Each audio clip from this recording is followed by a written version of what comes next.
Hey, so I just wanted to highlight some indie games that I'm super excited for that are still coming out, but then other indie games that have already been released and I've actually just been enjoying them. And what's cool to see is that some of the games that I mentioned in my previous video have released, and it's cool to see that they've received positive reviews. And in this industry, we know that that is not an easy task to achieve.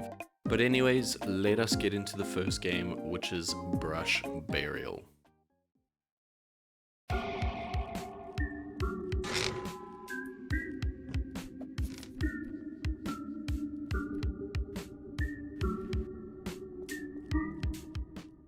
Brush Burial is really weird. I don't actually know what the story of this game is, but I dig the visuals, I dig the atmosphere it gives, and yeah, it's super weird. It is rocking the low poly visuals. The main idea of the game is that it is an immersive sim. It gives you multiple ways to complete the level and get through areas. It relies heavily on stealth, but you can try and just brute force through enemies. If you're into some of the weirder games, definitely check this one out. It's got some cool visuals and good atmosphere. It's actually got a sequel that's coming out soon. The demo is available, which I'm keen to still try. But yeah, Brush Burial, super weird, but I love it.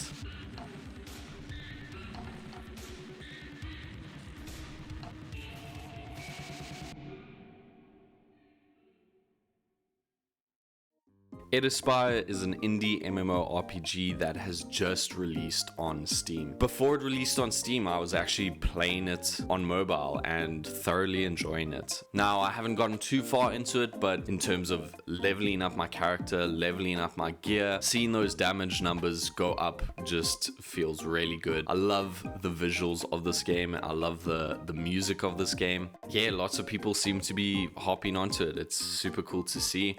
As I said, it's just released on Steam, but you can play it on mobile, which is super cool because it allows you to play at home or play if you're out. Definitely go check out Eterspire. If you're into MMORPGs and want to try something new, try a new MMO, it's here. It's on Steam.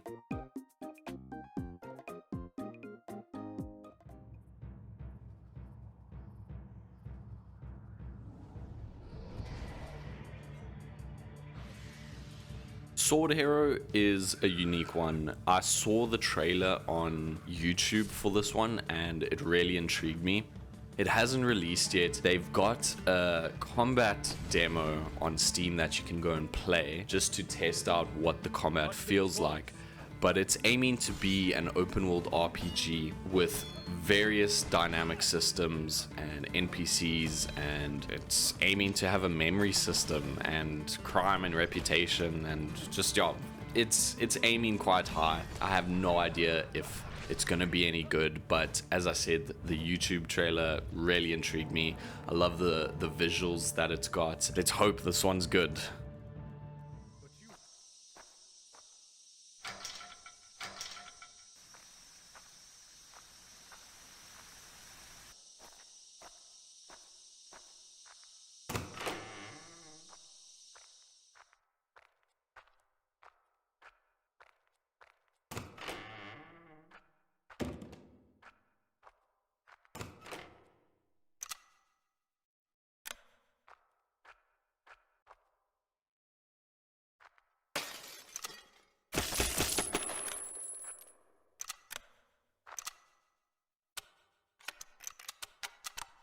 The Lurking Fear is a survival horror game that is inspired by the story with the same name by H.P. Lovecraft. It goes for a very minimal design and aesthetic, but something that I love about this is definitely the enemy design, as there's just something scary about not being able to see the creatures that you're trying to fight. Something else that I love about this is the way that you reload your weapons in this game. The developer has gone for a more hands-on approach when it comes to reloading, so instead of just pressing R, you have to manually load each bullet in by using button inputs, and it's just super cool.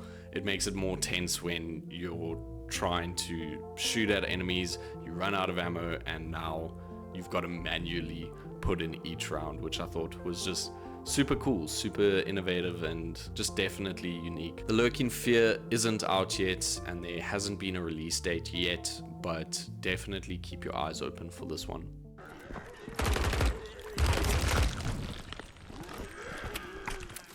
Milo is a zombie first-person shooter game, taking heavy inspiration from Call of Duty zombies, especially the old ones, where you have windows that are needing to be barricaded and just upgrades for your weapons and all of those things. I played the demo and it's still bare bones, there's still a lot of polish that needs to happen, but I thought it was a very cool idea, and I'm excited to see what the developer does with this one.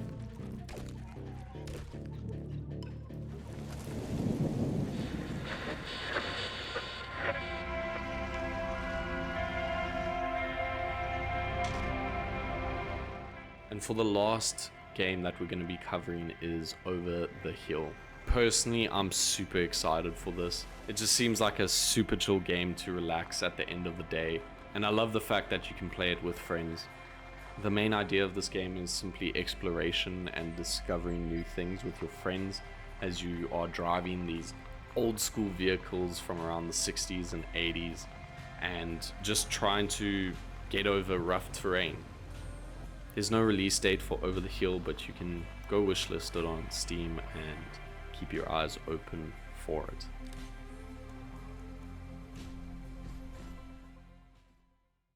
So if you made it to the end of the video, thanks for watching. I really appreciate it. And if you enjoyed this video, please leave a like. It just helps small channels like this. And if you want to see more, you can subscribe. But anyways, I hope that you guys enjoy the rest of your day and that you have a good one.